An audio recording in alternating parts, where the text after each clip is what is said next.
As you think about engineering, it's really all about curiosity, right?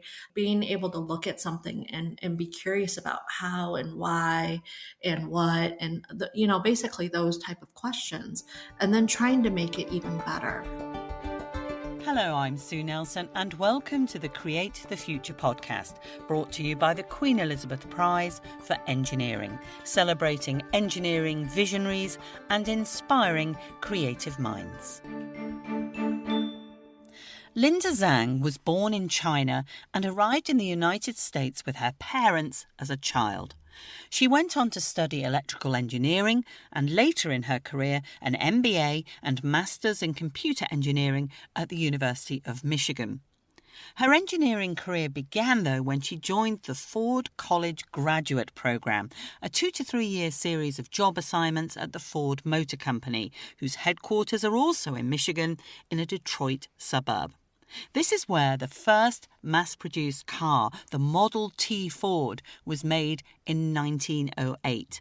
And over a century later, Linda made another piece of automotive history as chief engineer of the team that electrified Ford's F150 Lightning pickup truck, which launched earlier this year. Linda joins us today from the Engineers Future of Cars event, a partnership between the Royal Commission of 1851 and the BBC. And she began by describing the electric F-150. The F-150 Lightning is a full-size pickup truck. It's 5 passengers, and it has 5.5-foot box in the back for whatever the customer wants to throw into it. This truck is very popular in the US. It generates $42 billion of annual revenue, and there's about 17 million units of these out on the road as of 2020. Was the decision to electrify it welcomed? Yes, definitely. I mean, I think Ford's strategy is really around bringing electrification to customers and helping them transition in a way where we are electrifying our most iconic vehicles, whether it's the Mustang with the Mach-E, Transit with E-Transit for commercial customers, and now F-150. Those are all very iconic brands that our customers know and understand.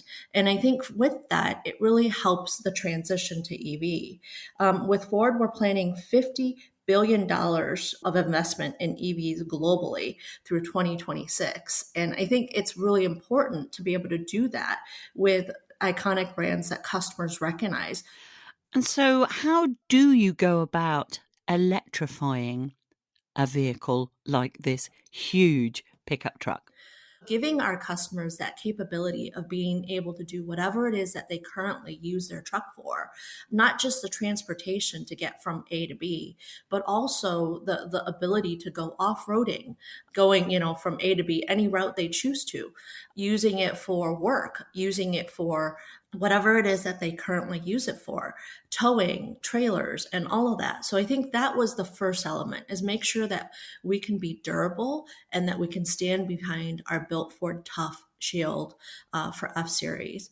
But in addition to that, really giving the customer more than what they've bargained for, right? Whenever you create a new product, it's really important to give our customers more, because otherwise, why would they ever go there? So, the thought here was an and solution, right? Giving them what they know traditionally with trucks, but also adding to it and giving them even more things that they wouldn't even know or expect from the truck. For example, we now actually are able to back up when a power outage comes and back up the home for multiple days, 4 days easily. And how long was that engineering development process? The development on this truck started about 4 years ago. So we've gone pretty quick from concept all the way to a product. And that's something that I'm very proud of the team for. And for you, what was the most challenging aspect of the changes to the vehicle in terms of its engineering or design in order to electrify it? EVs today, or in the past haven't been known as a tough and durable vehicle. It's often known as, more of a eco vehicle. So kind of having to work through a lot of that and myth busting on an electric truck can be just as tough, and in many cases tougher, I think was probably our biggest challenge at the very beginning of the program, really trying to bust that myth in a way. And we did that with a really interesting train tow video where we towed a train that weighed more than 1 million pounds. And it was a double decker, 10 freight cars. And I think it really went a long ways in terms of showing people that an electric truck can be tough and can do work. Was there anything that you had to sacrifice when doing that conversion to electric in terms of performance or power? Absolutely not. With an electric, you actually get a fantastic power and performance. And that's one of the things that we really were trying to educate in a way with that video, with the train demonstration. And what's great about an electric vehicle is the fact that it has near instant torque. Instead of the transmission and the engine, with this older technology of having to switch gears and get up to a high amount of torque to be able to pull, with an electric, with the battery and the e-motor, you get to that torque near instantly. I mean, it is absolutely fantastic. And did you have to do anything to the design or the chassis at all? Or was it simply, I say simply, obviously, using that word rather loosely, a replacement of an engine for an electric one? Oh, no, definitely not a direct replacement. We had to engineer the entire chassis quite differently. First off, the vehicle weight is a bit more. So with that, we had to ensure that the chassis was upgauged to be able to sustain the weight. And in addition to that, with the e-motors, with dual motors giving this truck 4x4 all the time, that architecture really lent us to reevaluate the suspension system. And we ended up with a rear independent suspension in the back of this vehicle, which is really an all new for any truck application for full size.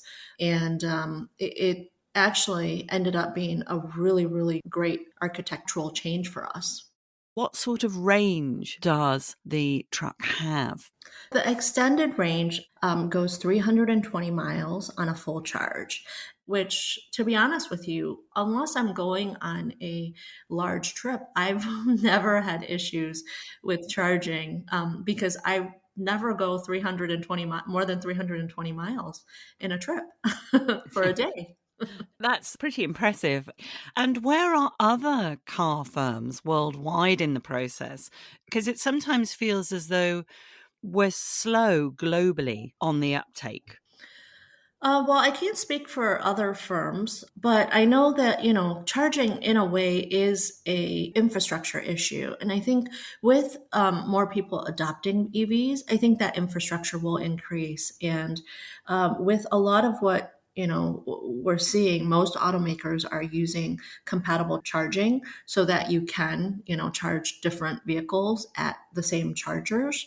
It is definitely a very important piece of the EV adoption, and it's something that we need to work together across the industry on. And when did you first become interested in the electrification of cars? Well, for me, I'm an electrical engineer, so I always loved electricity, probably more than mechanical engineering ever since college. So I am so excited about an electric vehicle being out there, and I think even at Ford, when I joined Ford, there were several assignments that I had taken that were really around what would it take to get electrification off the ground from a strategy perspective, from an infrastructure perspective, from a technology perspective, right? All of those different things that contribute to the adoption of a new technology. So I've been very excited looking at EVs for quite a while in my career. As you said, you studied electrical engineering. What was it that made you join Ford? Yeah, I mean, for me, I fell in love with the car when I was 8 years old. When I moved to America, got off the plane. It was the first car ride I took. And it was, in a way, very emotional for me because it was basically taking me to a new world. And I think that has been something that I've carried my entire life in a way since I moved to America. And my father worked for Ford. So for me, I had seen how great of a company that Ford was. I knew we were very advanced. He actually worked in the research labs, so I knew some of the things that Ford was looking at, and I was just excited about automotive. But at the same time, I could see a place where I could use my electrical engineering skills and really do something from a career perspective. And that's why I joined Ford. It's just a fantastic company, and Ford's been really great to me in terms of helping me learn different aspects, whether it's professionally or whether it's going back to school and getting a master's degree in engineering or my MBA to try to understand the business side of You went to the University of Michigan, and there's an amazing, as you will know, museum near Detroit, the Ford Museum, which is one of my favorites. Do you find the fact that it's got such a history of the automobile there, was that somewhere that you had, went to and thought, wow, this is what I want to be a part of? Oh, absolutely. The Henry Ford Museum is fantastic. And Mm. you're right, it has such a great range. Whether it's the museum itself or the Greenfield Village with the old homes, I mean, walking in there makes me feel like I've entered the past in a way. And they actually run a really great summer camp too, where I used to send my kids when they were little because it'd be a week long camp, and each day was a different century, and they learned how it was to do that. And I just thought, how fascinating, right?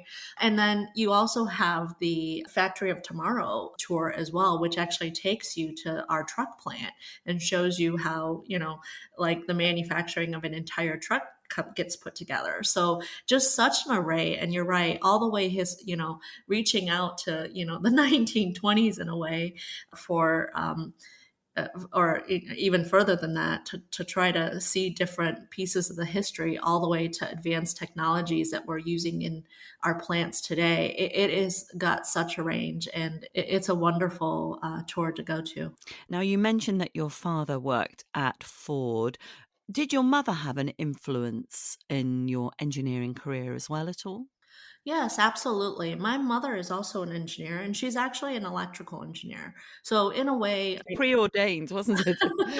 a little bit. I probably followed more in both of their footsteps because I ended up being an electrical engineer like my mother, but I worked in automotive like my father. So I have a little bit of both of them from an influence perspective, and they are such an inspiration because they came to America with nothing, and when they were here was able to earn a doctorate degree for my father and then a master's degree for my mother. So just while at the same time, raising us, and me and my brother, that is, and they're just fantastic, and they're a great influence for me, not just from a professional perspective, but also from a personal perspective in terms of how to be a great parent and how to be a great person in general.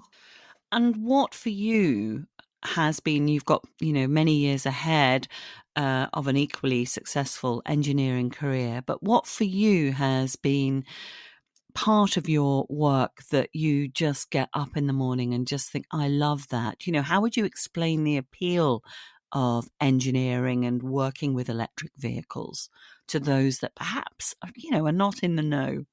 Well, I think electric vehicles are really the future. So for me, waking up every day and knowing that I have a way to influence that and a way to build a better product, a great product, and a set of services that our customers don't have today. and working to improve that, I think is something that definitely drives me. And not only that, as you think about engineering, it's really all about curiosity, right? Being able to look at something and be curious about how and why and what, and basically those type of questions, and then trying to make it even better. And that's what we do here every day at Ford, is look at the product and we try to make it better every little bit, trying to improve it over time to make it even better with time. And I think that's what I would say is, for aspiring engineers out there, if you have a passion for technology or how things work or how to make something better, engineering is the right field for you. And we're always looking for great engineers in the automotive industry, particularly as we head through this EV revolution. And I would welcome any aspiring engineers to look at this field, because it is really a really great one as we look toward the future and what we can do to make the world a better place. And how do you see the future in terms of electric vehicles? Where are the areas where you think, actually, I'm hoping that in 10 years' time, we'll be able to do this or that or improve this even further? I think some of it will be gradual, but I think the technology is definitely still improving in terms of energy density, trying to get more range. Also, charging speed is another one where if we can get the vehicle to be chargeable as quickly as it takes right now to fill up gas, then really we've taken all of the excuses in a way away, right? And I think the industry will head that way as we get more pronounced with the technology in terms of energy density, trying to find different ways to use clean energy, but then also improving the charge capability and the charge time to be able to get even faster. I think if you do that and together, we really make EVs the only option. So, how do you gradually change that mindset? Right. I mean, to change and transition people's existing behaviors, right? You really would want to give them something to want to change for. So I kind of view it as you can change their minds in terms of talking to them about how great the product is, going through the total cost of ownership and the fact that it's a lot cheaper to operate and own an electric vehicle over the course of time versus a gas vehicle. You can talk about the life cycle sustainability of the product and the fact that EVs account in a total life cycle is a 64% reduction in terms of emissions output. But I think to really get people to change behaviors, you also have to change hearts in a way, right? Give them something that they can be passionate about. In automotive, vehicle purchases are very emotional, and people need something that represents them in a way. So for us, that's why I think it was very important to make sure that we provide them this and solution that we talked about earlier. The fact that it's the truck that they count on today, and this all new technology that gives them these added functionality that they never could get with a gas vehicle. And then really that experience too of being in an EV, that quietness of not having the engine in the background, the fact that 0 to 60 is mid 4 seconds. I think that's what's going to help change hearts in a way, in addition to the minds. And I think you need both of those to be able to really move something as important as what people drive on a daily basis. Are you already thinking of electrifying another vehicle now, or has that process started? Yes, we're always looking at electrifying more. I think that's been announced a while back, actually, that we're looking to increase the capacity to meet that reservation and that customer demand. But in addition to that, you're right, very much so. We are also looking at taking the electric technology and being able to put it on other applications that would make sense for our customers. Now, the Queen Elizabeth Prize for Engineering in 2022 was awarded for permanent magnets, and the engineer who played an enormous role in increasing the magnet's power and range of uses. Now, what are the types of magnets that are used in electric vehicles? Yeah, so we do use the magnets for our three-phase permanent magnet motors. There's definitely a lot that goes into the motor, and particularly for a truck motor, right? We need to make sure we have very strong magnets to ensure that we get the power need out of it. So the magnets, effectively, they're one of the main elements of electric motors, and it's something that I think many people just don't realise, I think. Yes, magnets are what helps the motors turn and spin to generate that torque and power for the vehicle. And for you, you mentioned that your child went on this fabulous camp at the Henry Ford Museum. Did you find during your career, particularly when you were studying and a bit younger and before you got onto the Ford graduate program, were there specific things that you did, be it an internship or a camp, that really helped fan the flames of your interest in engineering? For me, I didn't have a lot of opportunities at camps. Just I think my kids have been able to grow up in a much different environment than I did. For me, my parents, came to this country with not a lot of money, so I had to entertain myself, I guess, in a way during summers and such. But I think I grew up at Purdue University, and having that academic environment around me the whole time actually was super helpful. I think just by osmosis, I was seeing some of the things that was happening on campus, and just learning from being in that environment and the people I was with, especially my friend group. We were all very curious kids, and we didn't have a lot of money. So it was really all about what can we do with things that we have and maybe tinkering with it to make things better. I think those are the things that kind of I think back to and think, I was definitely a little engineer even as a 8-year-old child, because that was something that I just always tinkered with things and was always curious about how anything worked. And is it true that your motto is be happy? Yes. Really? I'm a pretty positive person. I think for me, it's whether it's what you do in a career or life in general. I think you have to go after what makes you happy. Otherwise, it's it makes things feel a lot longer, right? Whereas if you're happy, I feel like time just flies by, and I'm having a great time, and why not? Well, it sounds as if electrical engineering has made you very happy indeed. Linda Zhang, thank you so much for joining me on the Create the Future podcast. Thank you so much for having me. Find out more about the Queen Elizabeth Prize for Engineering by following QE Prize on Twitter and Instagram, or visit qeprize.org. Thanks for listening, and join me again next time.